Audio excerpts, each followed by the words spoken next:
इस बात को एक नई दीपावली, एक नया होली, एक पोंगल, विभिन्न प्रकार के जो त्योहार अलग अलग समय में बनते हैं वो एक ही समय बनेंगे। इससे बड़ा उत्साहित होने का विषय, गौरव का विषय, बिल्कुल गौरव और उत्साहित होने का क्षण है जब राम मंदिर की प्राण प्रतिष्ठा होगी। राम मंदिर आम लोगों के लिए भी खुल जाएगा, आम लोग भी रामलला के दर्शन कर पाएंगे। हम मथुरा भी चलते हैं, कन्हैया का रुख कर लेते हैं।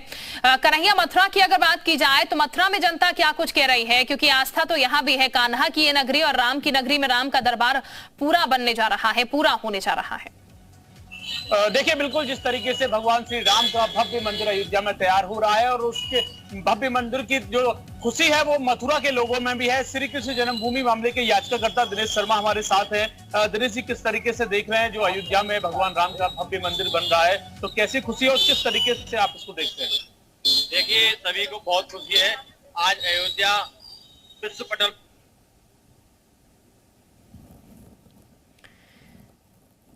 चले कन्हैया के पास हम दोबारा जाएंगे। संपर्क कन्हैया से शायद टूट चुका है, दोबारा जुड़ने की उनसे कोशिश करेंगे, लेकिन रामानुज का भी हम जरा रुक कर लेते हैं। देहरादून से रामानुज हमारे साथ जुड़े हुए हैं। रामानुज, देवभूमि है उत्तराखंड, लेकिन देवभूमि के लोग क्या सोच रहे हैं जब अयोध्या में राम दरबार तैयार हो रहा है और आम जन के लिए वो खोल दिया जाएगा? क्या यहाँ पर से प्रतिक्रियाएं निकल कर आ रही है, जरा बातचीत कीजिएगा।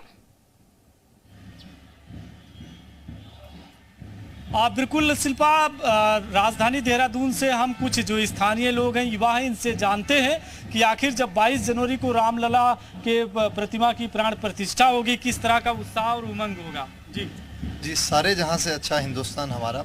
और पहले मैं हिंदुस्तान के जितने भी नागरिक हैं उन सभी को बधाई देना चाहता हूं कि राम मंदिर जो बहुत समय से जो है हमारा कार्य रुका हुआ था, वो राम मंदिर अब जो है वो जिसका निर्माण शुरू है उसका अब कुछ समय बाद जो है द्वार भी खुलने वाले हैं। तो सबसे पहले मैं आप सभी को बहुत बहुत अग्रिम शुभकामनाएं देना चाहता हूँ। और उसमें एक हमारी मेन हमारा एक मुद्दा ये भी है कि इसमें हम ये देख रहे हैं कि इसमें जो राजनीतिक है, राम मंदिर का मंदिर की समिति से ज़्यादा राजनीतिक जो है यूज़ ज़्यादा किया जा रहा है। इसमें सियासत देख रहे हैं, इस पर चर्चा करते ही है। और आप क्या सोचते हैं?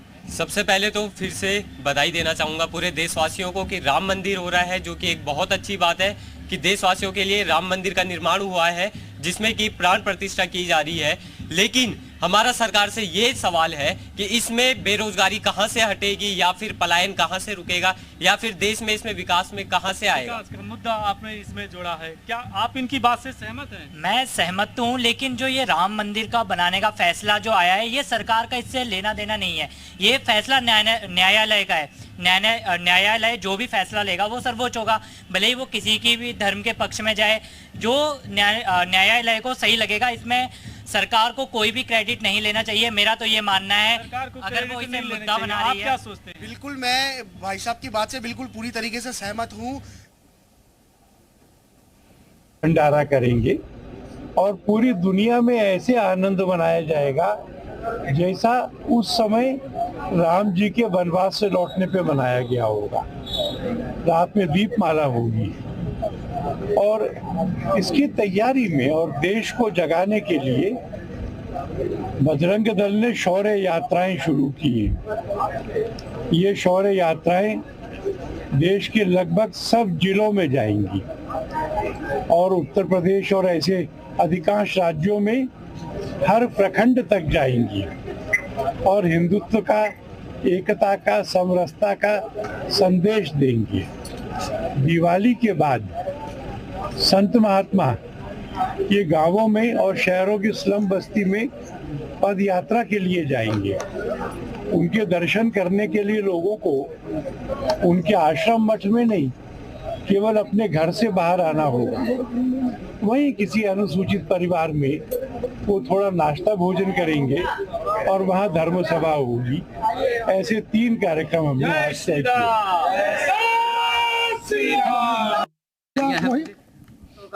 सारे तो आलोक कुमार को आप सुन रहे थे बीच पे के, और इस वक्त हमारे साथ और भी तमाम सहयोगी जुड़ चुके हैं, उनका भी हम रुख कर लेते हैं। अयोध्या से सत्यप्रकाश भी हमारे साथ जुड़ चुके हैं, सत्यप्रकाश का हम रुख कर लेते हैं। सत्यप्रकाश, अयोध्या वासियों ने बहुत इंतजार करा है अपने राम का और बहुत समय तक राह देखते रहे कि कब रामलला विराजमान हो जाएंगे, टेंट से हटकर वो कब अपने घर में विराजित होंगे। लेकिन अब वो क्षण आ चुका है। एक लंबी लड़ाई लड़ी गई और लड़ाई जीती भी गई, लेकिन अब वो दिन जिसको जो सपना एक तरीके से था सबका, वो स्वप्न जो है साकार हो रहा है। अयोध्या वासी कितने उत्साहित हैं?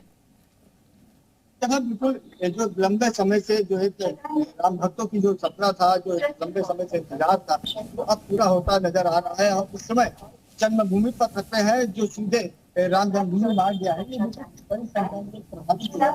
राम मंदिर दर्शन के लिए सुबह से इस मार्ग पर दिखाई दे रहा है। बड़े उत्साह से लोग यहाँ पर पहुंच रहे हैं, भगवान रामलला का दर्शन पूजन कर रहे हैं। इसके साथ ही भगवान के उन यादों को भी संजोने का काम कर रहे हैं जो आज से 500 वर्ष पहले जिस पर अयोध्या में जो दिखाई दिया जाता था, जो अयोध्या का जो वास्तविक स्वरूप था।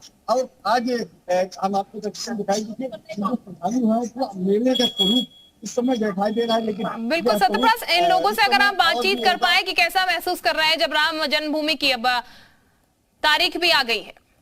लोगों की श्रद्धा स्थान का भी विकास है। क्या तैयारी हो रही है? विदेशों में भी मंदिरों में मनाए जाएंगे रामलला, विदेश के भी मंदिर में रामलला। विदेश से आएंगे लोग, विदेश में भी राम भक्त है, विदेश में राम भक्त है, वो आएंगे, तो बिना बुलाए आएंगे। अभी क्या 22 जनवरी की तिथि को माना जाए कि यही 22 जनवरी को ही भगवान रामलला भव्य मंदिर में विराजमान होंगे? हाँ। क्या 22 जनवरी को ही भगवान रामलला? तो चंपक राय जी जानते हैं, मैं नहीं जानती। मामला है वो जब तक वहाँ से कंफर्मेशन लेटर नहीं आता है तब तक बताना मुश्किल है।